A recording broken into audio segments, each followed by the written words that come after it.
reviews.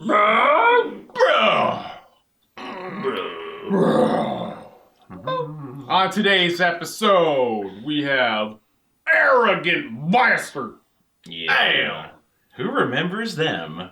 Arrogant Bastard. When was the last time we had any of that? It's been a long while. Yeah. But, I mean, they're still out there. They're still doing shit. They make all kinds of shit for, like, cheeses and hot sauces and barbecue sauces. It's like... Just getting away from that beer, strangely. Yeah. You know? Yeah, strangely. Yeah, I don't know. Okay.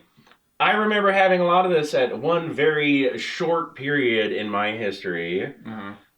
Do you guys share the Yeah, I the remember same like experience? drinking it for a while, and then I'm like, this is just not that good. Yeah. Did anybody like it? I never drank it regularly.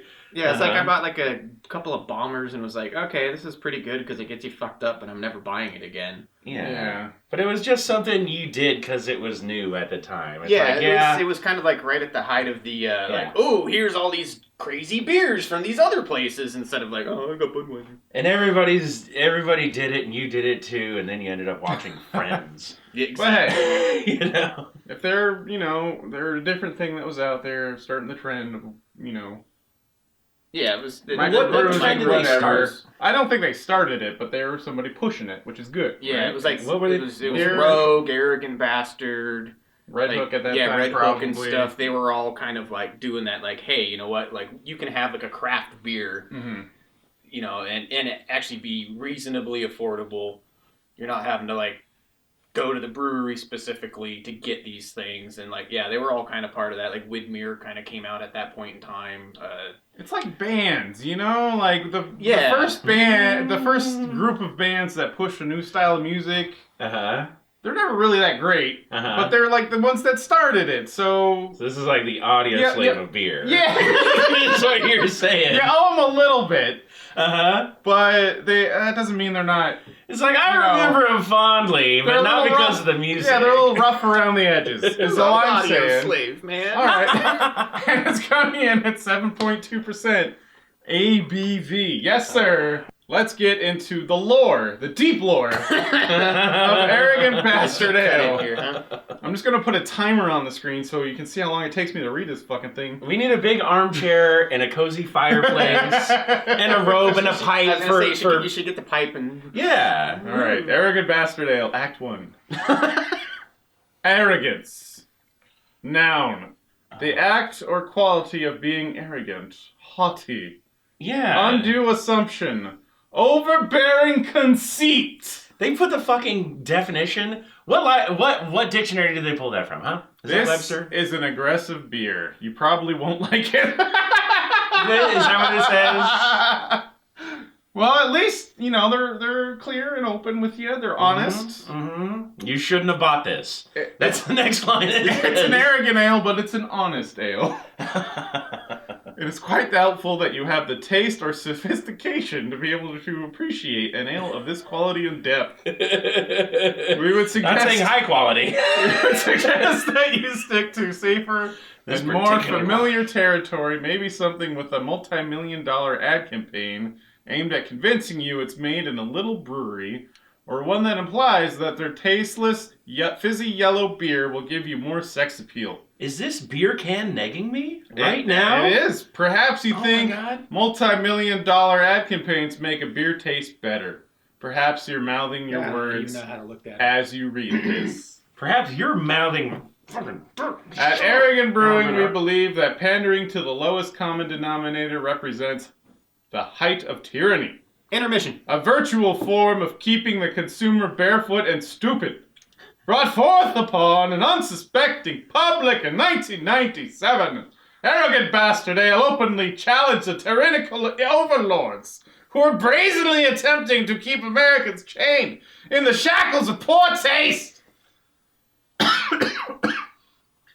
Since the very beginning, Arrogant Bastard Ale has reveled in its unprecedented and uncompromising celebration of intensity. There have been many nods to Arrogant Bastard Ale. Even outright attempts to copy it. No. But only one can ever embody the true nature of liquid arrogance. Can we get a credit roll? Like, And shit. wipe. Yeah, God. Is that terrible? Like, not only does the beer suck, but yeah, I mean, I guess they are just arrogant. Like, They are you guys. dropping trow and beating off on their own can. All right. An epilogue. Questions or comments? If you don't like this beer, keep it to yourself. Oh, fuck you. We don't want to hear from any sniveling yellow beer drinking wimps, because this beer wasn't made for you. Aroma is not strong. It really isn't. Actually, yeah. Mild It's caramel. been so long since I've drank this, we might actually. Yeah, it's like gonna it be again. funny when we all enjoy it. Yeah. It's not the worst. Yeah. Yeah. It's got that like base level hop that when they first trying to like create unique flavors with hops, and this was like, oh, Yeah, it's like we don't want to let's get put too more crazy. of it in there instead of like trying to find varieties and things that really hit with the malts they use. You mean like Yeah. flavor? Do you know what this reminds me of? Huh. This reminds me of the Earl Grey CultMoo beer. Kind of. Without any of the old Grey flavor. It's like, this is the palette that you were painting on. You know? This Or is the- way the more canvas. hoppy though. I mean, you can don't tell paint by on the palette. color. It is definitely more of an amber ale. Mm. It's okay. I mean, it has no reason to be so arrogant. No. You're pretty plain. Can't Yeah. is right though. I'm not worthy. I would say that if this was a little less bitter, it would be more generic. Yeah. That's the Like, only thing. I keeping couldn't it tell from there. this. I couldn't tell this apart from another beer. As haughty as you are, old dirty bastard, you ain't got any like fresh flavors. Those are dusty old flavors. This is like Clint Eastwood. That's what it's like. Shouting at an empty chair. That's what this beer is. You passed your prime at Gran Torino, right? Chug test it. Yeah, I mean, I guess, yeah.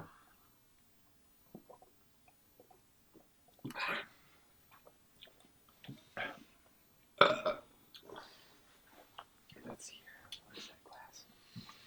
I mean, it's smooth to chug, but then all the flavors go away. See, what I like to do, because it's an arrogant bastard glass, what I like to do is put Corona in this glass and drink it out of it, just in spite. Fucking dicks. I think you should pee in it now. Pretty much. Yeah, I mean, it was before we were 21 when this came out, right? But I do remember that time when you wanted to drink beer and get drunk. I Like, think you that had was- to drink beers that tasted like Yeah, this. I think that's why it did have that popularity. There Because was- it was like, oh yeah, let's drink this because two of them will fuck you up. Yeah, there was man. like the malt liquor sort of stuff, like, you know, Old English or whatever. And that was like that kind of flavor. And then it's like, oh, you want to drink a real beer that will get you drunk at 7.2, right? It's Yeah. like, they tasted like this. Yeah. So I mean, like, Nowadays, it's like, you can drink all kinds of delicious Yeah. beers at 7.2%. well, I mean, like Snowcap kind of has that flavor, Yeah, but a little bit. it's just a better flavor. Ugh. And Snowcap will fucking destroy you. Yeah. There was a time where this might have been needed or might have been pushing something new, but nowadays it's living in the past. Yeah. Yeah. We've grown beyond this. It's like Just going, needs to it's like go going away. back and watching a TV show you used to love when you watched it as a kid, Mm-hmm. and then you watch it now, and it's Yeah. like, ooh. Yeah. Yeah. This is the Great Gatsby of beers. Try watching that shit now. With all your Fast and Furious. You'll never get through it. So I mean, I'm sure there's people out there that enjoy it or whatever, but Oh, yeah. it's just plain Jane. If there was a cooler at a party and there was some of these in there and there wasn't anything too interesting, I might grab a couple. Yeah, maybe to break up like the odd Dos Equis and Moose. Yeah, I mean, if it was filled with Bud Light and this, it's like, I'm gonna drink that. Yeah. no contest there. But yeah. like, But Chug I a mean, couple of these, get a good buzz on, so you just don't care that you're drinking Bud Light the rest of the night. for what this accomplishes, I mean, there's way better out there. And Oh, yeah. so for me, It's fuck. I wouldn't buy it just because there is things that do exactly what this tries to do, but better. So it's a 4. I think that's very fair. Yeah. I would give it a 4 as well. Like, not even a 4.5, but a 4. It's like, I've had other beers that do what this does, and they do it a whole lot better. And there's no reason to come back to this table. It's passe. Yeah, I mean, I wouldn't purchase it. It's one of those I would definitely drink it if I had to. Like, I feel bad giving it a 3, but I don't even know if I could give it a 4. I just don't really care for this beer, period. Like, I've never really liked it, so... Yeah. But I think Double Arrogant Bastard has more going for it, if I was to be honest. I can't remember that one either. We'll have to give it a shot. All right, there you go. The Bro Beer reviews. Let us know what you think of Arrogant Bastard Ale. I know they got a whole bunch of different beers, or at least a few now. So if you have any that you enjoy, let us know what they are. And if you have any Bro Beer requests, let us know those too. Please like, share, subscribe. Go check out Loafy on twitch.tv/LoafyMolasses. All of our social deets down below. Buy our merch. Yeah, Get a CultMoo pillow. Yeah.